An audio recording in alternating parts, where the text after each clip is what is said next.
संगीता लोकगीत चैनल में आप सबका स्वागत है। आज मैं कार्तिक मास में पूर्णिमा को तुलसी माँ की विदाई गीत के उपलक्ष्य में एक सुंदर सा सोहर सुनाने जा रही हूँ। आप लोग सुनिए। अगर आपको हमारे गीत अच्छी लगे तो लाइक कीजिए, सब्सक्राइब कीजिए और ज़्यादा से ज़्यादा शेयर कीजिए। तो चलो हम सुनते हैं एक तुलसी माता का सुंदर सा सोहर। कार्तिक दिया ना जलाए हो अमावस पूजा की है, हो अमावस पूजा की है। हो मोरी सखिया एकदशी तुलसी बिया पूर्णिमा हवन की है, हो पूर्णिमा हवन की है। हो मारे माँ महकई हो घर में सब महकई हो मोरी सखिया पूर्णिमा के भोगवा लगाए हो हवन जब की है महा हो महा महकई हो। मैया के मांगी कैसे नूरवा बहुत निक लागई हो, बहुत निक लागई हो मोरी सखिया मैया के मांगे कई बेदियवा बहुत निक लागई हो, गजब निक लागई हो।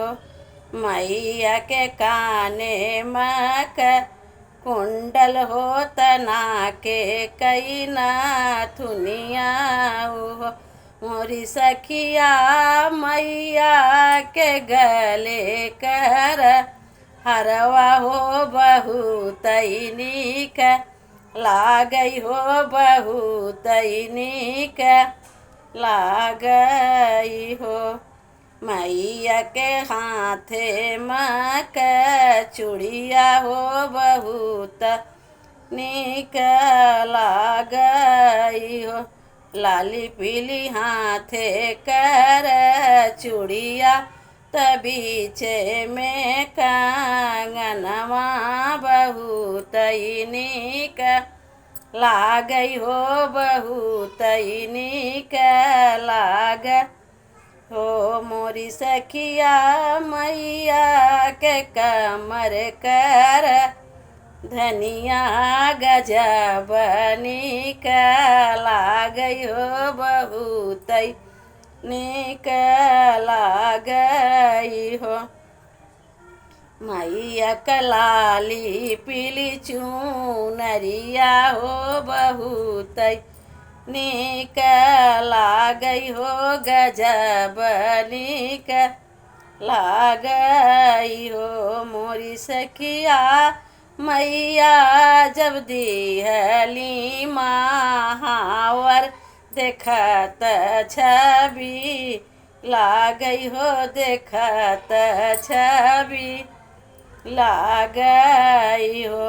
पहिरनी ओढ़ी मैया बैठी हो देखत मनी बरई हो चौक चढ़ी बैठाई हो मोरी सखिया मैया कहोई जब विदैया बहुत दुख होई हो।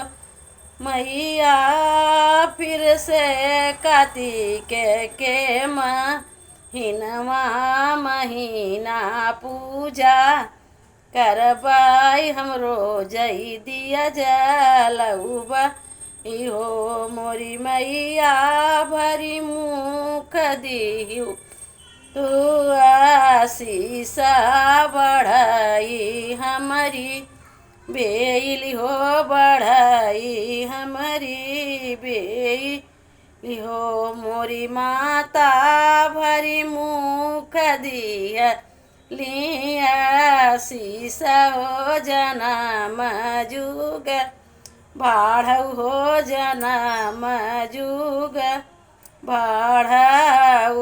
बोलो तुलसी मैया की जय हो। जय माता दी।